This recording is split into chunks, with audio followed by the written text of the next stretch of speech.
Halo guys. Oke, hari ini kita bakalan ngebahas tentang bagaimana sih kehidupan di tanah rantau. Nah, sebelum kita ngebahas bagaimana kehidupan di tanah rantau ini, kita perkenalan diri kita terlebih dahulu. Nama aku Vina Julianti KB. Nama aku Cici Widya. Oke, kita akan ngebahas 5 poin tentang kehidupan kita selama di tanah rantau. Yang pertama itu adaptasi. Yang kedua itu ada poin bagaimana sih kita memanage waktu dan memanage keuangan kita sendiri di tanah rantau. Dan yang ketiga adalah pergaulan. Dan yang keempat itu adalah homesick. Dan yang kelima yaitu tentang cara bagaimana sih cara kita mengembangkan kepribadian kita selama di tanah rantau. Oke, kita bakal ngebahas tentang yang poin pertama yaitu adaptasi. Bagaimana sih adaptasi kita di tanah rantau itu? Kalau aku sih untuk adaptasi di dunia perantauan itu nggak sesusah yang aku bayangin sebelumnya, karena memang aku tuh nemu orang-orang yang bener-bener mau temenan sama aku dan nggak melihat latar belakang aku sih. Kalau aku gitu. Kalau kamu gimana nih? Kalau aku sih kebalikan dari kamu ya. Soalnya aku tuh kayak tipe orang yang susah banget buat beradaptasi sama dunia baru, kayak suasana baru. Itu aku susah banget karena aku tuh ngerasa dunia itu terlalu ekstrim untuk aku yang orangnya tuh tipikal anak rumahan, kayak no life gitu. Padahal sebenarnya aku tuh kayak tipe anak yang petakilan, heboh, tapi itu tergantung sama orang-orang tertentu aja. Kayak udah temen lama gitu, aku baru terbuka. Tapi kalau untuk yang ya bisa dikatakan lingkungan baru, aku tuh susah banget buat beradaptasi sama dunia baru atau lingkungan baru. Yang poin kedua yaitu tentang memanage waktu sama memanage keuangan. Jujur aku tuh kayak semenjak jadi anak rantau tuh aku tuh lebih bisa memanage waktu ya. Apalagi kayak kayak misalkan organisasi. Kebetulan aku anaknya kupu-kupu, kuliah pulang. Jadi karena aku tuh banyak praktikumnya, banyak tugasnya, jadi aku tuh kayak nggak pernah kepikiran buat ikut organisasi. Pernah sih ikut satu organisasi, tapi aku tuh kayak ngerasa itu tuh bukan skill aku di sana, jadi aku memutuskan buat keluar dan menjadi kupu-kupu lagi. Oh, beda banget ya sama aku, sumpah. Kalau aku sih enakan bersosialisasi, karena menurut aku ya kalau kita berorganisasi, maksudnya kalau berorganisasi itu kita lebih ke banyak teman, terus sama orang-orang di kampus itu tuh lah ya.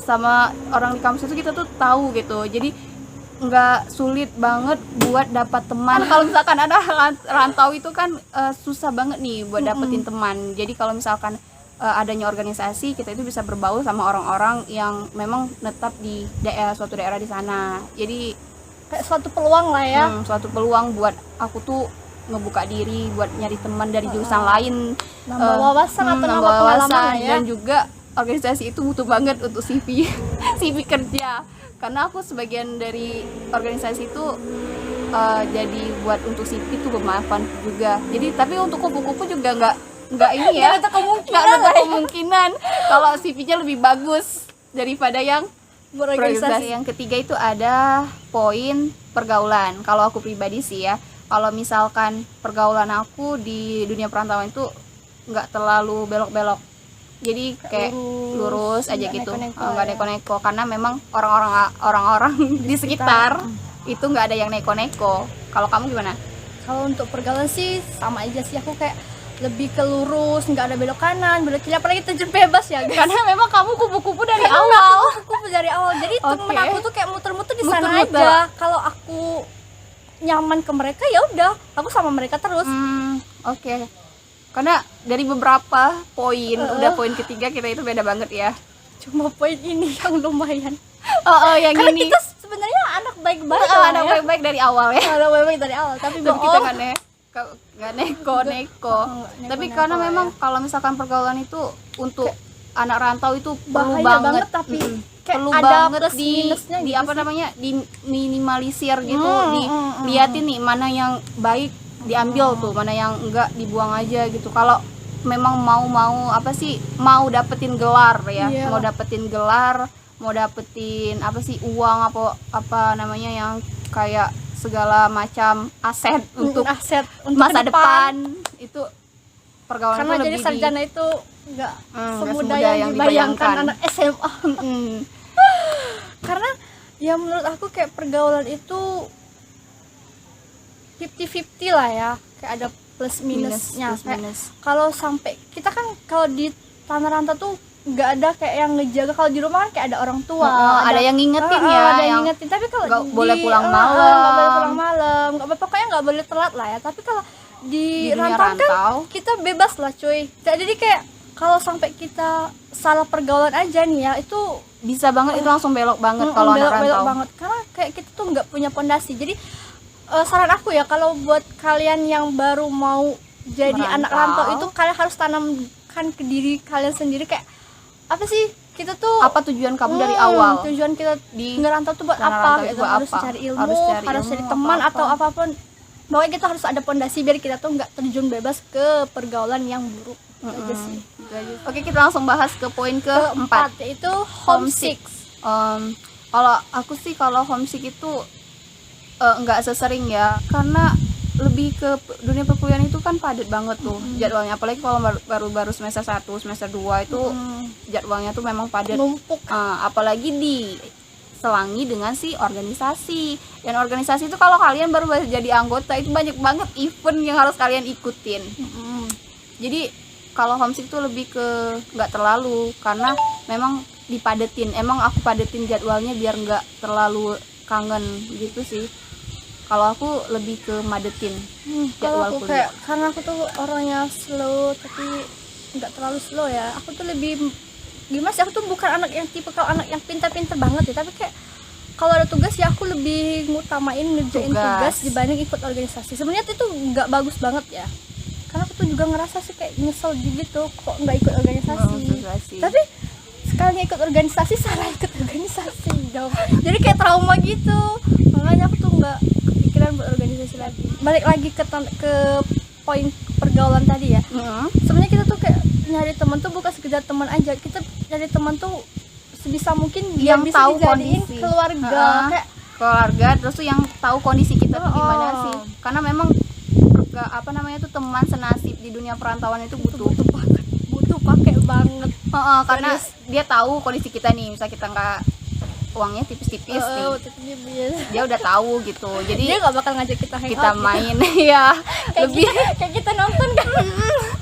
lebih ke kita itu kalau misalkan kalau gitu cerita dikit ya, kalau kita kita nih di satu daerah yang sama, terus di satu kota yang sama, cuma beda kampus. cuman beda kampus, tapi kita tuh selama 2 tahun lebih ini cuman ketemu tuh cuma 1 kali. Dan bayangin, dan itu pun cuma berapa jam? Cuma sekitar 4 jam lah ya. Kayak itu habis nonton, sholat pulang ke masing-masing kosan. Dan sudah itu nggak ada kayak chat, nggak pernah. Chat nggak, apapun nggak pernah. Apalagi Bayangin ketemu lah ya. ya, bayangin dong.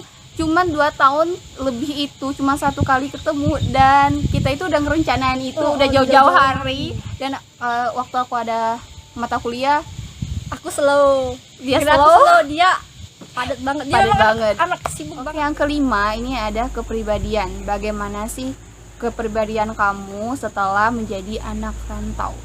Before after. Kalau aku, kalau misalkan sudah di tanah rantau itu, yang awalnya nih sebelumnya ngerantau itu memang kayak apa sih, nggak manja banget lah, manja, terus tuh nggak pernah sendiri di rumah, terus tuh apa sih namanya, makan itu selalu disediain, nggak pernah masak tentunya. Nggak pernah masak, terus tuh ya semuanya ada sih kalau sebelum di tanah rantau. Kalau sesudah di tanah rantau itu udah kayak kamu udah lebih dari 17 tahun. Kalau kamu ngelakuin kejahatan, kamu udah di penjara berapa tahun, sekian tahun gitu. Kamu udah punya KTP, berarti tandanya itu kamu udah dewasa. Nah, jadi kayak apa sih namanya, kalau misalkan Jadi tanggung jawab diri sendiri lah ya. jadi tanggung jawab diri sendiri. Nah, kalau aku di tanah rantau itu lebih ke apa sih namanya, lebih ke mandiri. Yang tadinya manja jadi lebih ke mandiri. Yang tadinya boros banget nih di sebelumnya karena nggak bisa nabung, nggak bisa bener nih nabung sebelumnya, sekarang udah bisa nabung gitu. Kalau di tanah rantau itu sih positifnya. Terus tuh kalau pergaulannya dulu kalau sebelumnya itu berteman itu ke siapa orang aja, ke baik orang, ke buruk orang, pokoknya kayak mana bentukan orang itu berteman semuanya. Nggak Tapi difilter nggak lagi. difilter lagi. Tapi kalau di Tanah Rantau, Rantau itu aku udah milih-milih harus tuh, pintar, comot-comot gitu. Coba ini nih baik nih, ayo kita temenan gitu, Tapi deketan kalau kayak itu. buruk, Kalau ya buruk ambil ya positifnya aja lah ya. kayak gitu. Gitu Aku sih. sih gitu sih Bu. Kalau plus minus di sana sih gitu, karena kalau misalkan nggak nutup kemungkinan sih, memang kalau misalkan kita udah beranjak dewasa nih, memang kita tuh Kayak udah harus, memilih teman yang benar-benar temen. Kalau sebelumnya kan kita ya ini kenal itu kenal, ayo kenalan semua gitu. Kalau misalkan di Tanah Rantau kan kita udah dewasa, terus memang kita tuh benar-benar milih temen yang benar-benar temen. Nah kalau yang kamu gimana? kalau aku sih emang udah dari rumah tuh kayak dibilang mandiri, ya emang mandiri, tapi untuk beberapa hal sih, bukan kayak mencakup keseluruhan. Jadi aku tuh di rumah tuh lebih apa-apa tuh kayak memang bener-bener sendiri. Kayak aku tuh cuma di rumah tuh kayak masih bergantung itu kayak kebutuhan makan lah ya, aku tuh selalu disiapin gitu sama kayak kamu. Tapi kayak Disiapin. untuk nyuci pakaian aku lebih dari SMP aku tuh udah belajar buat nyuci sendiri. Jadi waktu di Tanah Rantau nggak terlalu kaget, aku udah biasa di rumah. Jadi yang aku kaget itu ya untuk makan gitu, kayak bener-bener harus mikir dong. Mikir. Kita tuh Mau makan mau apa makan hari apa, ini mau gitu? masak apa. Mau masak apa hari Jadi ini? itu yang buat aku tuh kayak ya udah, kayak yang mandiri, lebih ke mandiri lagi sih. Tapi kayak untuk yang hal-hal lain sih menurut aku fine-fine aja lah ya. Memang aku tuh udah di rumah tuh kayak bener-bener udah diajarin, bukan Untuk diajarin sih, kayak aku diajarin. tuh udah belajar Belajar dari sendiri. diri sendiri. Dari SMP itu aku tuh udah belajar buat nyuci sendiri, kayak apa-apa tuh kayak walaupun aku punya kakak, jadi aku tuh nggak ketergantungan sama dia gitu. Jadi ya udah sih, kayak perbedaan tuh cuma sekitar 8 sampai 9 lah ya, dari rumah, Dari rumah ke ke Tanah Rantau gitu. Oh berarti itu ya, kita itu yang aku dengan kau beda banget. Beda banget. Kita tuh emang dari awal udah beda ya. Yang aku dari misalkan dari Manja dari gitu. manja, terus tiba-tiba ke Tanah Rantau tuh nggak ada orang sama sekali, terus tuh nyuci baju sendiri gitu. Jadi yang kayak ya memang kayak kaget sih lah, ya. Iya kaget banget banget.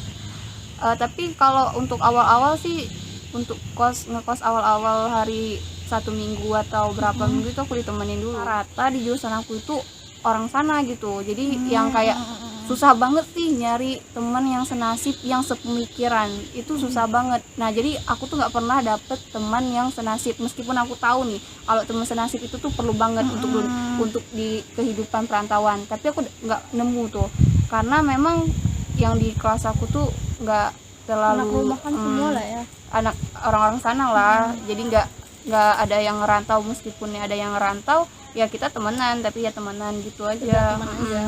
Oke, jadi dari kesimpulan yang kelima itu, menurut aku kehidupan di Tanah Rantau itu membuat kita lebih mandiri. Itu yang pertama. Dan yang kedua itu kita tuh lebih menghargai yang namanya pertemuan dengan keluarga, dengan orang-orang yang tercinta, karena waktu sama mereka itu lebih penting daripada waktu dengan yang lain sih, kalau menurut aku gitu. Jadi harus menghargai.